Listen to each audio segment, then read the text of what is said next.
শ্রীরাম যখন সুগ্রীবের সাথে মাতা সীতাকে খোঁজার জন্য ভ্রমণ করছিলেন, তখন সুগ্রীবের ভৌগোলিক জ্ঞান দেখে শ্রীরাম হতবাক হয়ে গেলেন।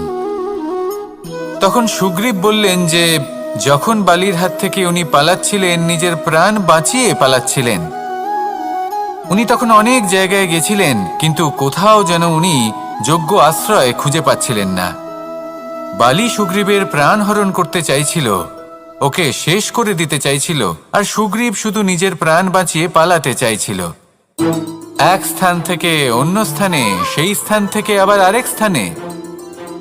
এই বিপদের সম্মুখীন হতে গিয়ে সুগ্রীবের ভৌগোলিক জ্ঞান বৃদ্ধি পেল। এর অর্থ বুঝলেন আপনি? যে জীবনে যখন সমস্যা আসে, জটিলতা আসে, সেটা দেখে আমরা ত্রস্ত হয়ে পড়ি, দুঃখী হয়ে পড়ি যে এমনটা আমার সাথে কেনই বা হচ্ছে।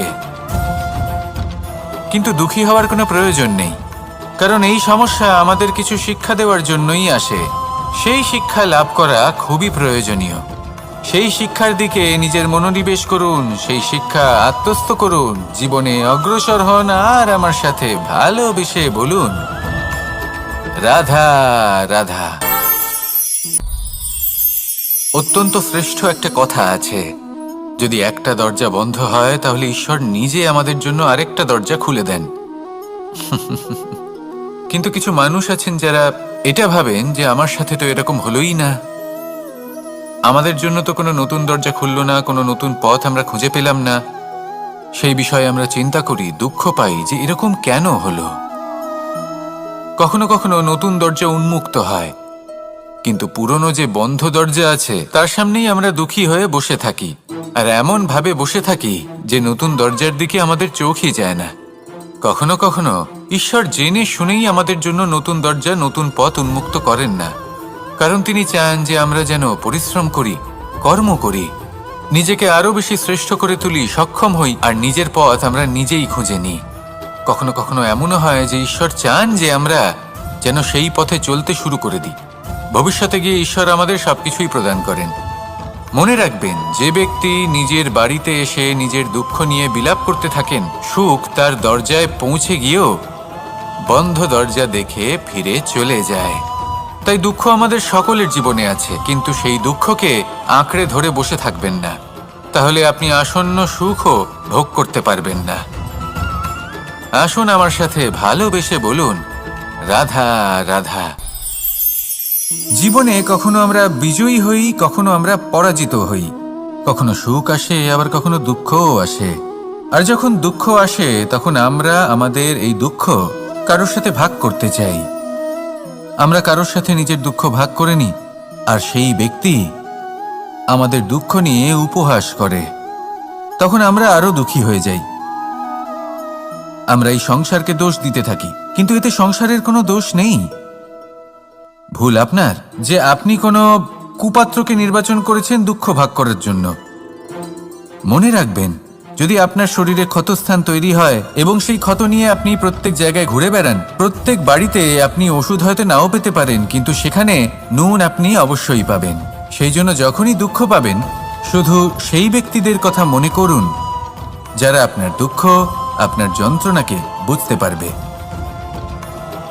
যারা আপনার সহায় হওয়ার জন্য প্রস্তুত, আপনাকে সাহায্য করার জন্য প্রস্তুত, আপনার অন্তরকে প্রেরিত করতে প্রস্তুত। তাদের কাছে নয় যারা আপনার দুঃখ নিয়ে উপহাস করে।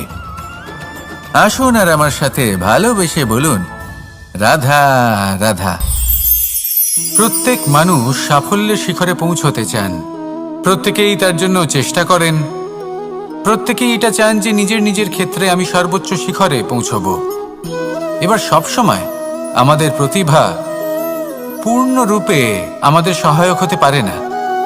কখনো কখনো আমরা সেই কাজ একা করতে পারি না, কখনো কখনো আমাদের সাহায্যের প্রয়োজন পড়ে। আর ঠিক এমন সময় বেশিরভাগ মানুষ ভুল করে ফেলেন। আর ভুল হলো এটাই যে কিছু ব্যক্তি এতটাই তাড়াতাড়ি সাফল্যের শিখরে পৌঁছতে চান যে কারোর হাত ধরে পরবর্তী সিঁড়িতে ওঠার বদলে তিনি কারোর পা ধরে ওপরে যাওয়াটাই শ্রেয় বলে মনে করেন। এবার সাফল্য দুজনেই লাভ করেন, কিন্তু কাহিনীর এখানে সূত্রপাত ঘটে। যে ব্যক্তি কারোর হাত ধরে ওপরে পৌঁছন সে অন্যের জন্য নিজের হাতটা বাড়িয়ে দেন, তাকে সাহায্য করেন, তাকে প্রেরণা প্রদান করেন। নতুন সম্পর্ক তৈরি হয়, বন্ধুত্বের বৃদ্ধি ঘটে এবং এই শ্রেষ্ঠ সম্পর্কগুলির সাথে উনি শ্রেষ্ঠ জীবন যাপন করেন।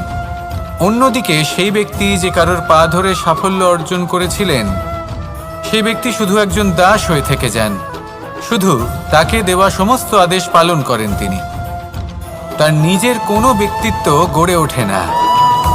সেই জন্য আপনি যখনই সাফল্যের পথে অগ্রসর হচ্ছেন তখন পথ নির্বাচন সঠিকভাবে করুন, কারণ সাফল্যের ঊর্ধ্বেও একটি অন্য জীবন আছে। আসুন আমার সাথে ভালোবেসে বলুন, রাধা রাধা। জীবনের আরম্ভ থেকে জীবনের শেষ পর্যন্ত হলো একটা যাত্রা। আর এই যে যাত্রা, সেই যাত্রা পথের মাঝেও আমরা অনেক নতুন যাত্রা নির্ধারিত করি, অন্য অনেক লক্ষ্য লাভ করি। এবার প্রশ্ন হলো যে লক্ষ্য বেশি গুরুত্বপূর্ণ নাকি যাত্রা? কেউ বলবে লক্ষ্য বেশি গুরুত্বপূর্ণ, কারণ তার জন্যই আমরা এই যাত্রা স্থির করি। কেউ বলবে যাত্রা বেশি গুরুত্বপূর্ণ, কারণ এই যাত্রা পথে চলতে চলতে আমরা অনেকগুলো শিক্ষা লাভ করি, কর্ম করার জন্য অনেক দিশা খুঁজে পাই।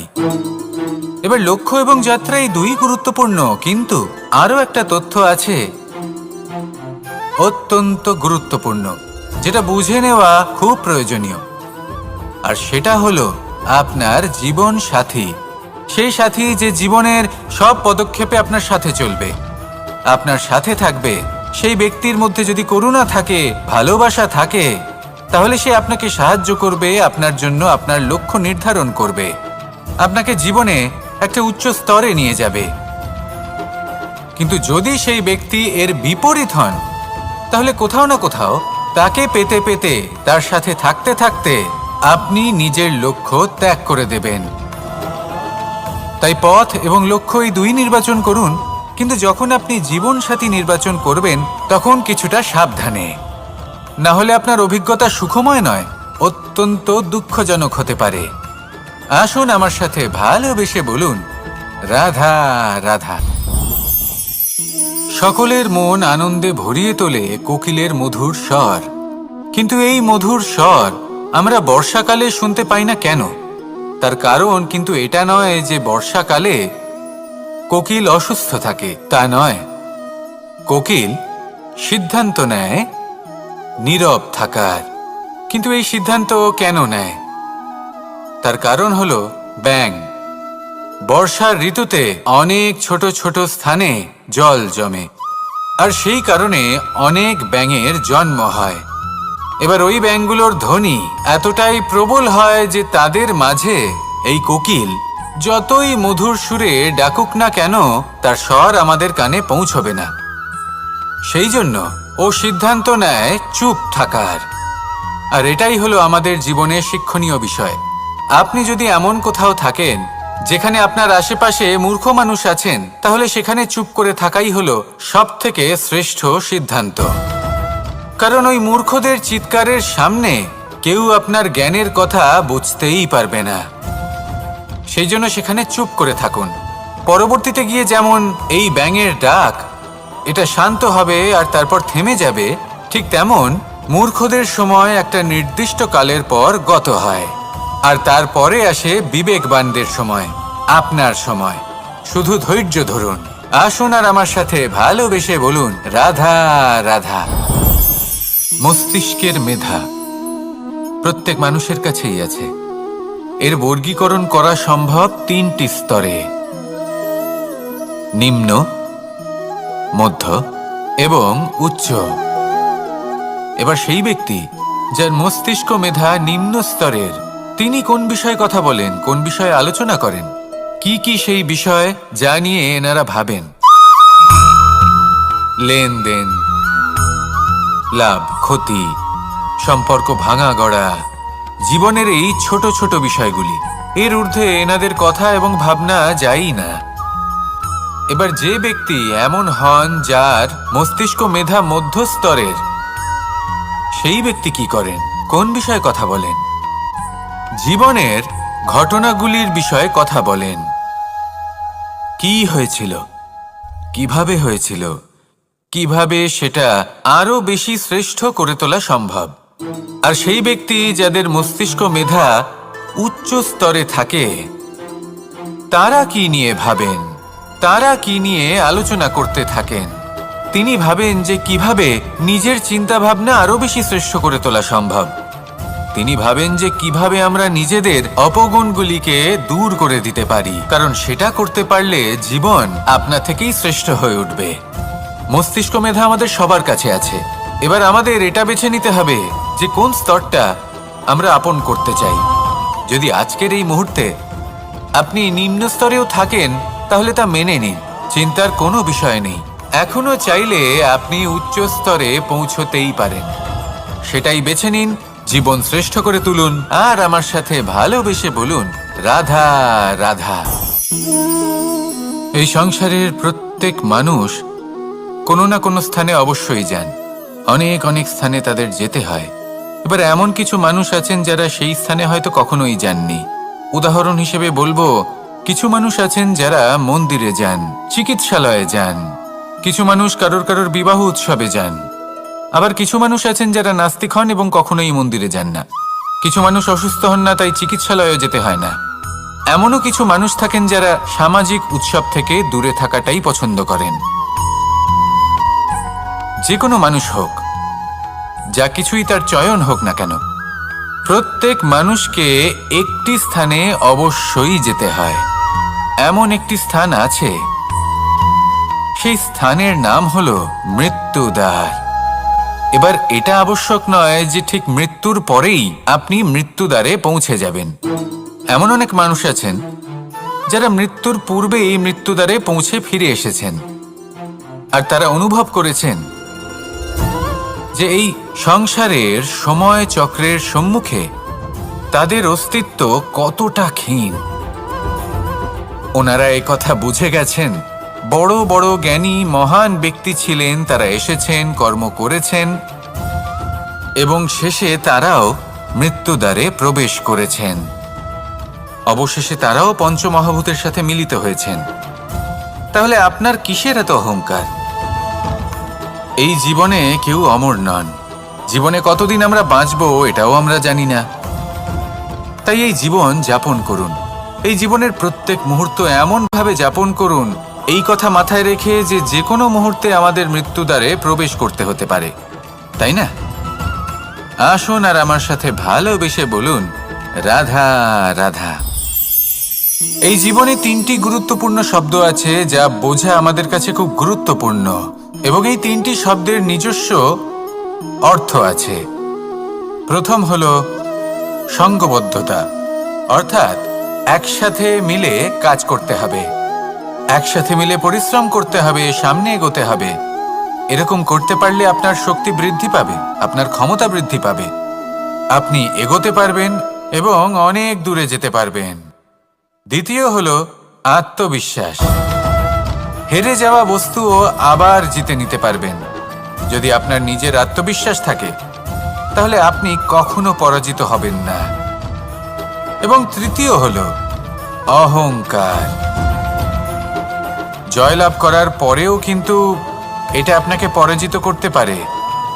সেই জন্য জীবনে সঙ্গবদ্ধ হন, আত্মবিশ্বাস রাখুন, কিন্তু কখনোই অহংকার করবেন না। এই অহংকার আপনার থেকে সব কিছু কেড়ে নিতে পারে। এই অহংকারের জন্যই মথুরাপতি কংস নিজের পতনের দিকে অগ্রসর হয়েছিলেন। এই অহংকারকে ত্যাগ করুন আর আমার সাথে ভালোবেসে বলুন, রাধা রাধা। এই সংসারে সব থেকে বেশি কঠিন কাজ কোনটা? কেউ বলবেন যুদ্ধ করা, কেউ বলবেন ধন অর্জন করা, আবার কেউ বলবেন জ্ঞান অর্জন করা সব থেকে বেশি কঠিন।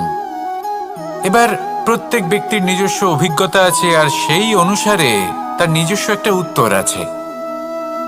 সাধারণভাবে দেখতে গেলে এই সংসারে সব থেকে কঠিন হলো তপস্যা করা, অর্থাৎ সব কিছু ত্যাগ করে তপস্যায় নিজেকে বিলীন করে দেওয়া।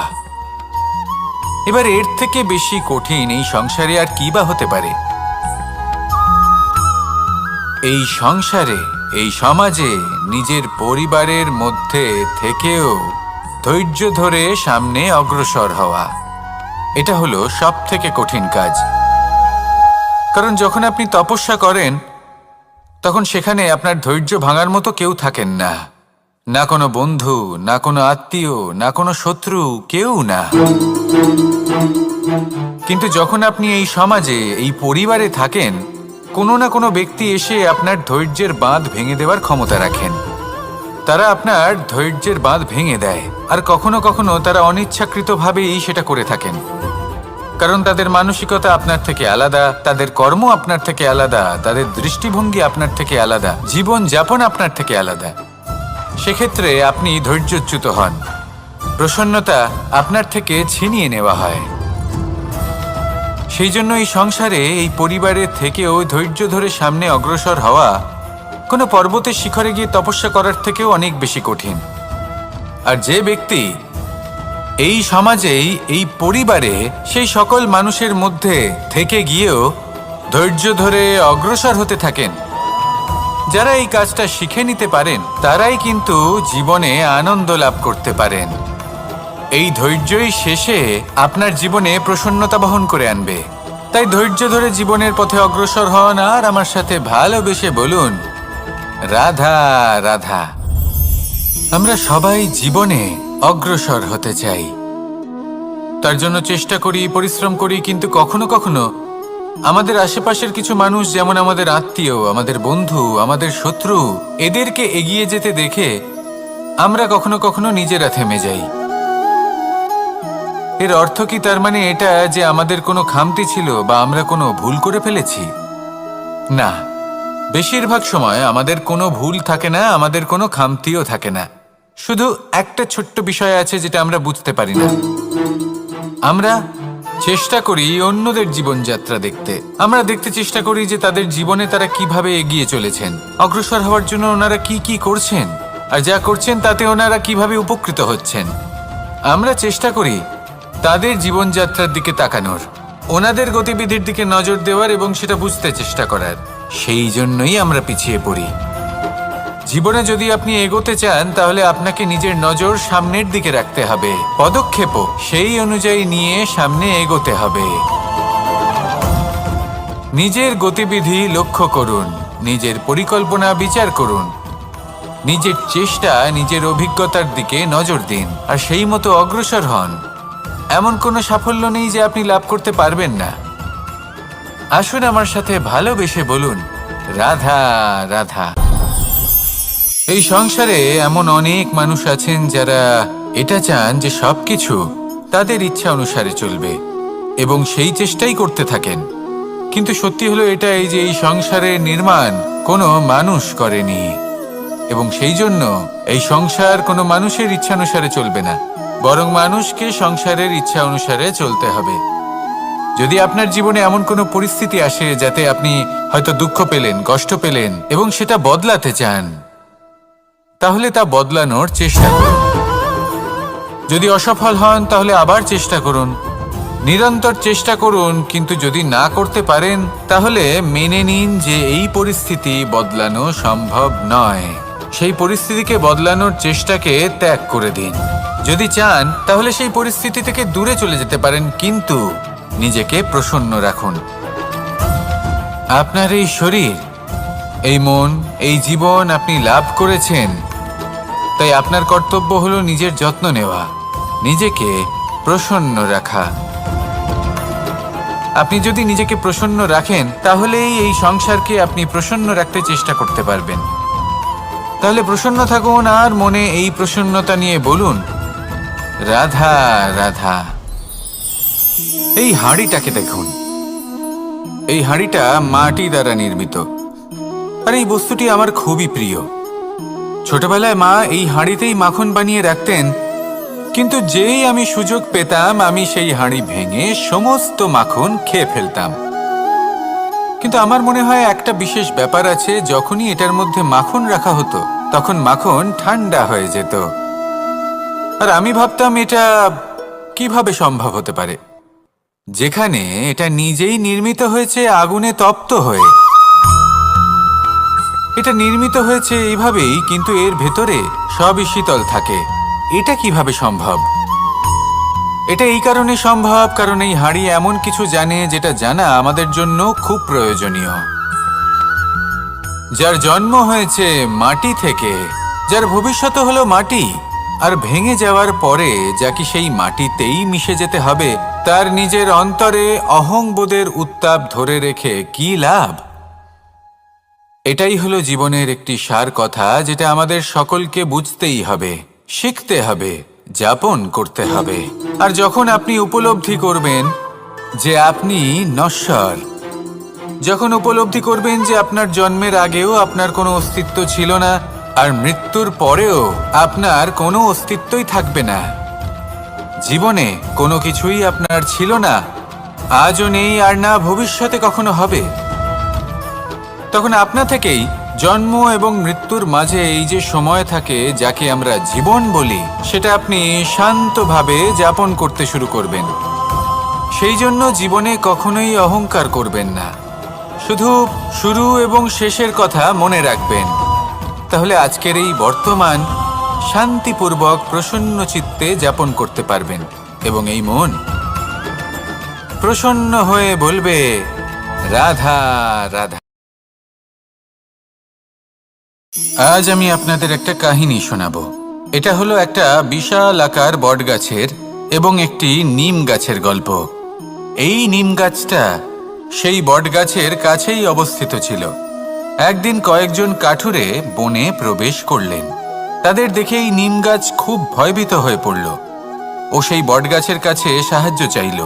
বলল যে, হে বটগাছ, আমাকে সাহায্য করুন, আপনার এই শাখা প্রশাখা দ্বারা আমাকে ঢেকে রাখুন, যাতে এই কাঠুরেরা আমাকে দেখতে না পান আর আমি বেঁচে যাই। কিন্তু সেই বটগাছ ছিল অসম্ভব অহংকারী। নিজের অহংকারে সে মত্ত হয়েছিল। সে না ওকে উত্তর দিল আর না ওকে সাহায্য করল। সেই কাঠুরেগণ এলেন, নিম গাছটা কাটলেন আর চলে গেলেন। কিছুদিন পরে আবার সেই কাঠুরেগণ সেই বনে এলেন আর এইবার তাদের কুঠার দ্বারা বটগাছে আঘাত করতে শুরু করলেন। এই প্রহার সহ্য করতে করতে বটগাছটি দেখল ও বুঝতে পারল যে সেই কুঠারগুলি নির্মিত হয়েছে সেই নিম গাছের ডাল দিয়েই। এবার এই ভুলটাই বেশিরভাগ মানুষই করে বসেন, বিশেষ করে তখন যখন তার কাছে শক্তি থাকে, সাফল্য আসে। নিজের অহংকারে মত্ত হয়ে দুর্বল ব্যক্তিকে আঘাত করে, তাদের কষ্ট দেয়।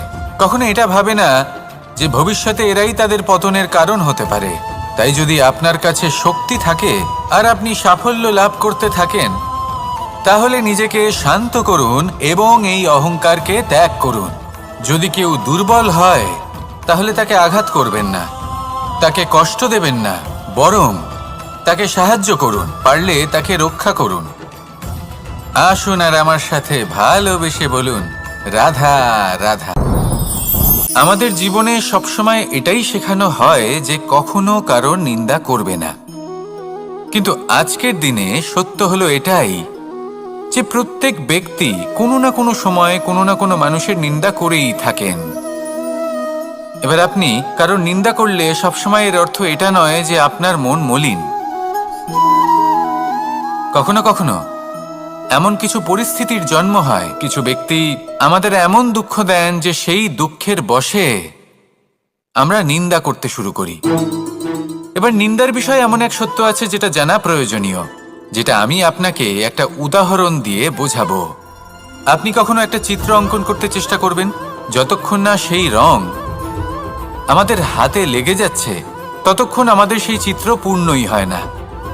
এবার এটাই হয় নিন্দার ক্ষেত্রেও। কেউ আপনাকে যতই দুঃখ দিক না কেন, যদি আপনি কারোর নিন্দা করেন তাহলে কোথাও না কোথাও সেই নেতিবাচক শক্তি অবশ্যই আপনার মধ্যে প্রবেশ করবে। তাহলে সেক্ষেত্রে কি করা যায়? কিভাবে অন্যের নিন্দা করা থেকে নিজেকে বিরত রাখা সম্ভব? একটাই পথ আছে, একটাই বিকল্প আছে, নিজের বিকাশ। নিজের বিকাশের পথে অগ্রসর হতে থাকুন। নিজের কাজে এতটাই নিমজ্জিত হয়ে যান যে কারো নিন্দা করার মতো কোনো সময় যেন আপনার হাতে না থাকে।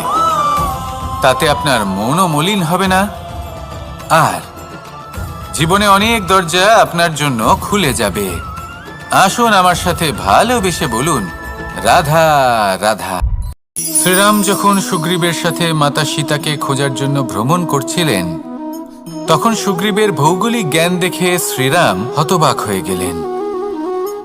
তখন সুগ্রীব বললেন যে যখন বালির হাত থেকে উনি পালাচ্ছিলেন, নিজের প্রাণ বাঁচিয়ে পালাচ্ছিলেন, উনি তখন অনেক জায়গায় গেছিলেন, কিন্তু কোথাও যেন উনি যোগ্য আশ্রয় খুঁজে পাচ্ছিলেন না। বালি সুগ্রীবের প্রাণ হরণ করতে চাইছিল, ওকে শেষ করে দিতে চাইছিল, আর সুগ্রীব শুধু নিজের প্রাণ বাঁচিয়ে পালাতে চাইছিল। এক স্থান থেকে অন্য স্থানে, সেই স্থান থেকে আবার আরেক স্থানে। এই বিপদের সম্মুখীন হতে গিয়ে সুগ্রীবের ভৌগোলিক জ্ঞান বৃদ্ধি পেল। এর অর্থ বুঝলেন আপনি? যে জীবনে যখন সমস্যা আসে, জটিলতা আসে, সেটা দেখে আমরা ত্রস্ত হয়ে পড়ি, দুঃখী হয়ে পড়ি যে এমনটা আমার সাথে কেনই বা হচ্ছে। কিন্তু দুঃখী হওয়ার কোনো প্রয়োজন নেই, কারণ এই সমস্যা আমাদের কিছু শিক্ষা দেওয়ার জন্যই আসে। সেই শিক্ষা লাভ করা খুবই প্রয়োজনীয়। সেই শিক্ষার দিকে নিজের মনোনিবেশ করুন, সেই শিক্ষা আত্মস্থ করুন, জীবনে অগ্রসর হন, আর আমার সাথে ভালোবেসে বলুন রাধা রাধা। অত্যন্ত শ্রেষ্ঠ একটা কথা আছে, যদি একটা দরজা বন্ধ হয় তাহলে ঈশ্বর নিজে আমাদের জন্য আরেকটা দরজা খুলে দেন। কিন্তু কিছু মানুষ আছেন যারা এটা ভাবেন যে আমার সাথে তো এরকম হলোই না, আমাদের জন্য তো কোনো নতুন দরজা খুলল না, কোনো নতুন পথ আমরা খুঁজে পেলাম না। সেই বিষয়ে আমরা চিন্তা করি, দুঃখ পাই যে এরকম কেন হলো। কখনো কখনো নতুন দরজা উন্মুক্ত হয়, কিন্তু পুরনো যে বন্ধ দরজা আছে তার সামনেই আমরা দুঃখী হয়ে বসে থাকি, আর এমন ভাবে বসে থাকি যে নতুন দরজার দিকে আমাদের চোখই যায় না। কখনো কখনো ঈশ্বর জেনে শুনেই আমাদের জন্য নতুন দরজা, নতুন পথ উন্মুক্ত করেন না, কারণ তিনি চান যে আমরা যেন পরিশ্রম করি, কর্ম করি, নিজেকে আরো বেশি শ্রেষ্ঠ করে তুলি, সক্ষম হই, আর নিজের পথ আমরা নিজেই খুঁজে নিই। কখনো কখনো এমনও হয় যে ঈশ্বর চান যে আমরা যেন সেই পথে চলতে শুরু করে দিই। ভবিষ্যতে গিয়ে ঈশ্বর আমাদের সবকিছুই প্রদান করেন।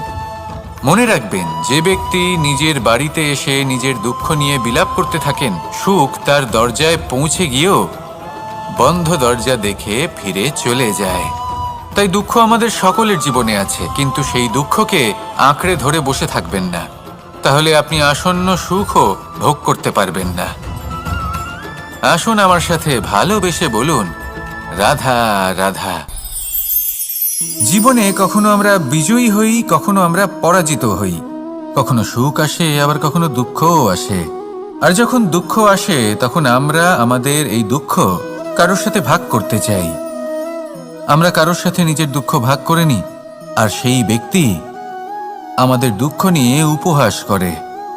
তখন আমরা আরো দুঃখী হয়ে যাই। আমরা এই সংসারকে দোষ দিতে থাকি, কিন্তু এতে সংসারের কোনো দোষ নেই। ভুল আপনার যে আপনি কোনো কুপাত্রকে নির্বাচন করেছেন দুঃখ ভাগ করার জন্য। মনে রাখবেন, যদি আপনার শরীরে ক্ষতস্থান তৈরি হয় এবং সেই ক্ষত নিয়ে আপনি প্রত্যেক জায়গায় ঘুরে বেড়ান, প্রত্যেক বাড়িতে আপনি ওষুধ হয়তো নাও পেতে পারেন, কিন্তু সেখানে নুন আপনি অবশ্যই পাবেন। সেই জন্য যখনই দুঃখ পাবেন, শুধু সেই ব্যক্তিদের কথা মনে করুন যারা আপনার দুঃখ, আপনার যন্ত্রণাকে বুঝতে পারবে, যারা আপনার সহায় হওয়ার জন্য প্রস্তুত, আপনাকে সাহায্য করার জন্য প্রস্তুত, আপনার অন্তরকে প্রেরিত করতে প্রস্তুত। তাদের কাছে নয় যারা আপনার দুঃখ নিয়ে উপহাস করে। আসুন আর আমার সাথে ভালোবেসে বলুন রাধা রাধা। প্রত্যেক মানুষ সাফল্যের শিখরে পৌঁছতে চান, প্রত্যেকেই তার জন্য চেষ্টা করেন, প্রত্যেকেই এটা চান যে নিজের নিজের ক্ষেত্রে আমি সর্বোচ্চ শিখরে পৌঁছব। এবার সবসময় আমাদের প্রতিভা পূর্ণরূপে আমাদের সহায়ক হতে পারে না। কখনো কখনো আমরা সেই কাজ একা করতে পারি না, কখনো কখনো আমাদের সাহায্যের প্রয়োজন পড়ে। আর ঠিক এমন সময় বেশিরভাগ মানুষ ভুল করে ফেলেন। আর ভুল হলো এটাই যে কিছু ব্যক্তি এতটাই তাড়াতাড়ি সাফল্যের শিখরে পৌঁছতে চান যে কারোর হাত ধরে পরবর্তী সিঁড়িতে ওঠার বদলে তিনি কারোর পা ধরে ওপরে যাওয়াটাই শ্রেয় বলে মনে করেন। এবার সাফল্য দুজনেই লাভ করেন, কিন্তু কাহিনীর এখানে সূত্রপাত ঘটে। যে ব্যক্তি কারোর হাত ধরে ওপরে পৌঁছন সে অন্যের জন্য নিজের হাতটা বাড়িয়ে দেন, তাকে সাহায্য করেন, তাকে প্রেরণা প্রদান করেন। নতুন সম্পর্ক তৈরি হয়, বন্ধুত্বের বৃদ্ধি ঘটে এবং এই শ্রেষ্ঠ সম্পর্কগুলির সাথে উনি শ্রেষ্ঠ জীবন যাপন করেন। অন্যদিকে সেই ব্যক্তি যে কারোর পা ধরে সাফল্য অর্জন করেছিলেন, সেই ব্যক্তি শুধু একজন দাস হয়ে থেকে যান। শুধু তাকে দেওয়া সমস্ত আদেশ পালন করেন তিনি। তার নিজের কোনো ব্যক্তিত্ব গড়ে ওঠে না।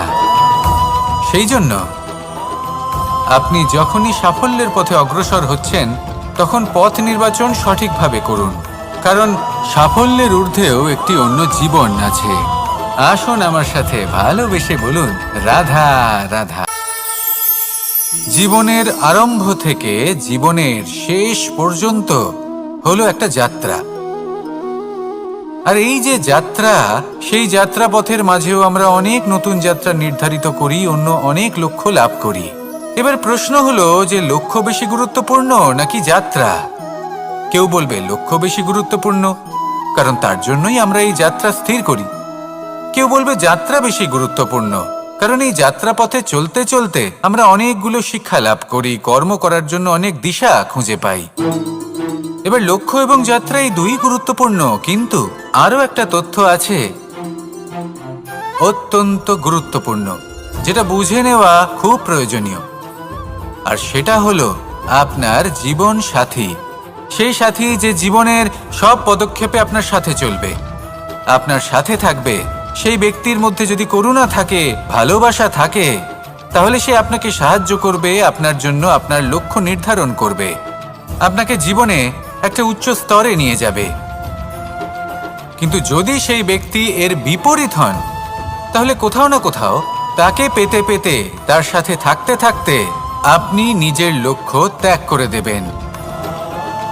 তাই পথ এবং লক্ষ্য এই দুই নির্বাচন করুন, কিন্তু যখন আপনি জীবন সাথী নির্বাচন করবেন তখন কিছুটা সাবধানে, না হলে আপনার অভিজ্ঞতা সুখময় নয়, অত্যন্ত দুঃখজনক হতে পারে। আসুন আমার সাথে ভালোবেসে বলুন, রাধা রাধা। সকলের মন আনন্দে ভরিয়ে তোলে কোকিলের মধুর স্বর, কিন্তু এই মধুর স্বর আমরা বর্ষাকালে শুনতে পাই না কেন? তার কারণ কিন্তু এটা নয় যে বর্ষাকালে কোকিল অসুস্থ থাকে, তা নয়। কোকিল সিদ্ধান্ত নেয় নীরব থাকার, কিন্তু এই সিদ্ধান্ত কেন নেয়? তার কারণ হলো ব্যাঙ। বর্ষার ঋতুতে অনেক ছোট ছোট স্থানে জল জমে, আর সেই কারণে অনেক ব্যাঙের জন্ম হয়। এবার ওই ব্যাঙগুলোর ধ্বনি এতটাই প্রবল হয় যে তাদের মাঝে এই কোকিল যতই মধুর সুরে ডাকুক না কেন, তার স্বর আমাদের কানে পৌঁছবে না। সেই জন্য ও সিদ্ধান্ত নেয় চুপ থাকার। আর এটাই হলো আমাদের জীবনে শিক্ষণীয় বিষয়। আপনি যদি এমন কোথাও থাকেন যেখানে আপনার আশেপাশে মূর্খ মানুষ আছেন, তাহলে সেখানে চুপ করে থাকাই হলো সবথেকে শ্রেষ্ঠ সিদ্ধান্ত। কারণ ওই মূর্খদের চিৎকারের সামনে কেউ আপনার জ্ঞানের কথা বুঝতেই পারবে না। সেই জন্য সেখানে চুপ করে থাকুন। পরবর্তীতে গিয়ে যেমন এই ব্যাঙের ডাক, এটা শান্ত হবে আর তারপর থেমে যাবে, ঠিক তেমন মূর্খদের সময় একটা নির্দিষ্ট কালের পর গত হয়, আর তারপরে আসে বিবেকবানদের সময়, আপনার সময়। শুধু ধৈর্য ধরুন। আসুন আর আমার সাথে ভালোবেসে বলুন, রাধা রাধা। মস্তিষ্কের মেধা প্রত্যেক মানুষের কাছেই আছে। এর বর্গীকরণ করা সম্ভব তিনটি স্তরে: নিম্ন, মধ্য এবং উচ্চ। এবার সেই ব্যক্তি যার মস্তিষ্ক মেধা নিম্ন স্তরের, তিনি কোন বিষয়ে কথা বলেন, কোন বিষয়ে আলোচনা করেন, কি কি সেই বিষয় যা নিয়ে এনারা ভাবেন? লেনদেন, লাভ ক্ষতি, সম্পর্ক ভাঙা গড়া, জীবনের এই ছোট ছোট বিষয়গুলি। এর ঊর্ধ্বে এনাদের কথা এবং ভাবনা যায়ই না। এবার যে ব্যক্তি এমন হন যার মস্তিষ্ক মেধা মধ্যস্তরের, সেই ব্যক্তি কি করেন, কোন বিষয়ে কথা বলেন? জীবনের ঘটনাগুলির বিষয়ে কথা বলেন। কি হয়েছিল, কিভাবে হয়েছিল, কিভাবে সেটা আরো বেশি শ্রেষ্ঠ করে তোলা সম্ভব। আর সেই ব্যক্তি যাদের মস্তিষ্ক মেধা উচ্চ স্তরে থাকে, তারা কি নিয়ে ভাবেন, তারা কি নিয়ে আলোচনা করতে থাকেন? তিনি ভাবেন যে কিভাবে নিজের চিন্তা ভাবনা আরো বেশি শ্রেষ্ঠ করে তোলা সম্ভব। তিনি ভাবেন যে কিভাবে আমরা নিজেদের অপগুণগুলিকে দূর করে দিতে পারি, কারণ সেটা করতে পারলে জীবন আপনা থেকেই শ্রেষ্ঠ হয়ে উঠবে। মস্তিষ্ক মেধা আমাদের সবার কাছে আছে। এবার আমাদের এটা বেছে নিতে হবে যে কোন স্তরটা আমরা আপন করতে চাই। যদি আজকের এই মুহূর্তে আপনি নিম্ন স্তরেও থাকেন, তাহলে তা মেনে নিন, চিন্তার কোনো বিষয় নেই। এখনো চাইলে আপনি উচ্চ স্তরে পৌঁছতেই পারেন। সেটাই বেছে নিন, জীবন শ্রেষ্ঠ করে তুলুন, আর আমার সাথে ভালোবেসে বলুন, রাধা রাধা।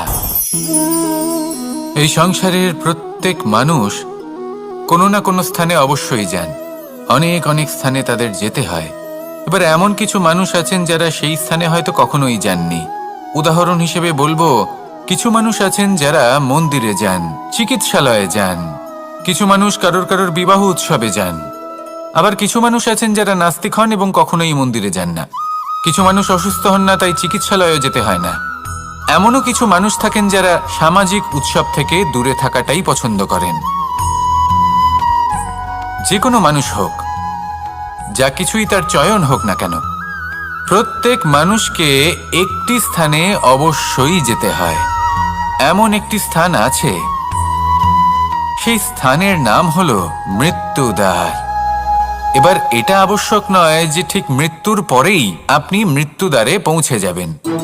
এমন অনেক মানুষ আছেন যারা মৃত্যুর পূর্বেই মৃত্যুদ্বারে পৌঁছে ফিরে এসেছেন, আর তারা অনুভব করেছেন যে এই সংসারের সময় চক্রের সম্মুখে তাদের অস্তিত্ব কতটা ক্ষীণ। ওনারা এই কথা বুঝে গেছেন। বড় বড় জ্ঞানী মহান ব্যক্তি ছিলেন, তারা এসেছেন, কর্ম করেছেন এবং শেষে তারাও মৃত্যুদ্বারে প্রবেশ করেছেন। অবশেষে তারাও পঞ্চমহাভূতের সাথে মিলিত হয়েছেন। তাহলে আপনার কিসের এত অহংকার? এই জীবনে কেউ অমর নন। জীবনে কতদিন আমরা বাঁচবো এটাও আমরা জানি না। তাই এই জীবন যাপন করুন। এই জীবনের প্রত্যেক মুহূর্ত এমনভাবে যাপন করুন, এই কথা মাথায় রেখে যে যে কোনো মুহূর্তে আমাদের মৃত্যুদ্বারে প্রবেশ করতে হতে পারে, তাই না? আসুন আর আমার সাথে ভালোবেসে বলুন, রাধা রাধা। এই জীবনে তিনটি গুরুত্বপূর্ণ শব্দ আছে যা বোঝা আমাদের কাছে খুব গুরুত্বপূর্ণ, এবং এই তিনটি শব্দের নিজস্ব অর্থ আছে। প্রথম হলো সঙ্গবদ্ধতা, অর্থাৎ একসাথে মিলে কাজ করতে হবে, একসাথে মিলে পরিশ্রম করতে হবে, সামনে এগোতে হবে। এরকম করতে পারলে আপনার শক্তি বৃদ্ধি পাবে, আপনার ক্ষমতা বৃদ্ধি পাবে, আপনি এগোতে পারবেন এবং অনেক দূরে যেতে পারবেন। দ্বিতীয় হলো আত্মবিশ্বাস। হেরে যাওয়া বস্তুও আবার জিতে নিতে পারবেন। যদি আপনার নিজের আত্মবিশ্বাস থাকে, তাহলে আপনি কখনো পরাজিত হবেন না। এবং তৃতীয় হলো অহংকার। জয়লাভ করার পরেও কিন্তু এটা আপনাকে পরাজিত করতে পারে। সেই জন্য জীবনে সঙ্গবদ্ধ হন, আত্মবিশ্বাস রাখুন, কিন্তু কখনোই অহংকার করবেন না। এই অহংকার আপনার থেকে সব কিছু কেড়ে নিতে পারে। এই অহংকারের জন্যই মথুরাপতি কংস নিজের পতনের দিকে অগ্রসর হয়েছিলেন। এই অহংকারকে ত্যাগ করুন আর আমার সাথে ভালোবেসে বলুন, রাধা রাধা। এই সংসারে সব থেকে বেশি কঠিন কাজ কোনটা? কেউ বলবেন যুদ্ধ করা, কেউ বলবেন ধন অর্জন করা, আবার কেউ বলবেন জ্ঞান অর্জন করা সব থেকে বেশি কঠিন। এবার প্রত্যেক ব্যক্তির নিজস্ব অভিজ্ঞতা আছে, আর সেই অনুসারে তার নিজস্ব একটা উত্তর আছে। সাধারণভাবে দেখতে গেলে এই সংসারে সব থেকে কঠিন হলো তপস্যা করা, অর্থাৎ সব কিছু ত্যাগ করে তপস্যায় নিজেকে বিলীন করে দেওয়া। এবার এর থেকে বেশি কঠিন এই সংসারে আর কি বা হতে পারে? এই সংসারে, এই সমাজে, নিজের পরিবারের মধ্যে থেকেও ধৈর্য ধরে সামনে অগ্রসর হওয়া। এটা হলো সবথেকে কঠিন কাজ। কারণ যখন আপনি তপস্যা করেন তখন সেখানে আপনার ধৈর্য ভাঙার মতো কেউ থাকেন না, না কোনো বন্ধু, না কোনো আত্মীয়, না কোনো শত্রু, কেউ না। কিন্তু যখন আপনি এই সমাজে, এই পরিবারে থাকেন, কোনো না কোনো ব্যক্তি এসে আপনার ধৈর্যের বাঁধ ভেঙে দেওয়ার ক্ষমতা রাখেন। তারা আপনার ধৈর্যের বাঁধ ভেঙে দেয়, আর কখনো কখনো তারা অনিচ্ছাকৃতভাবেই সেটা করে থাকেন। কারণ তাদের মানসিকতা আপনার থেকে আলাদা, তাদের কর্ম আপনার থেকে আলাদা, তাদের দৃষ্টিভঙ্গি আপনার থেকে আলাদা, জীবন যাপন আপনার থেকে আলাদা। সেক্ষেত্রে আপনি ধৈর্যচ্যুত হন, প্রসন্নতা আপনার থেকে ছিনিয়ে নেওয়া হয়। সেই জন্য এই সংসারে, এই পরিবারের থেকেও ধৈর্য ধরে সামনে অগ্রসর হওয়া কোনো পর্বতের শিখরে গিয়ে তপস্যা করার থেকেও অনেক বেশি কঠিন। আর যে ব্যক্তি এই সমাজেই, এই পরিবারে, সেই সকল মানুষের মধ্যে থেকে গিয়েও ধৈর্য ধরে অগ্রসর হতে থাকেন, যারা এই কাজটা শিখে নিতে পারেন, তারাই কিন্তু জীবনে আনন্দ লাভ করতে পারেন। এই ধৈর্যই শেষে আপনার জীবনে প্রসন্নতা বহন করে আনবে। তাই ধৈর্য ধরে জীবনের পথে অগ্রসর হন আর আমার সাথে ভালোবেসে বলুন, রাধা রাধা।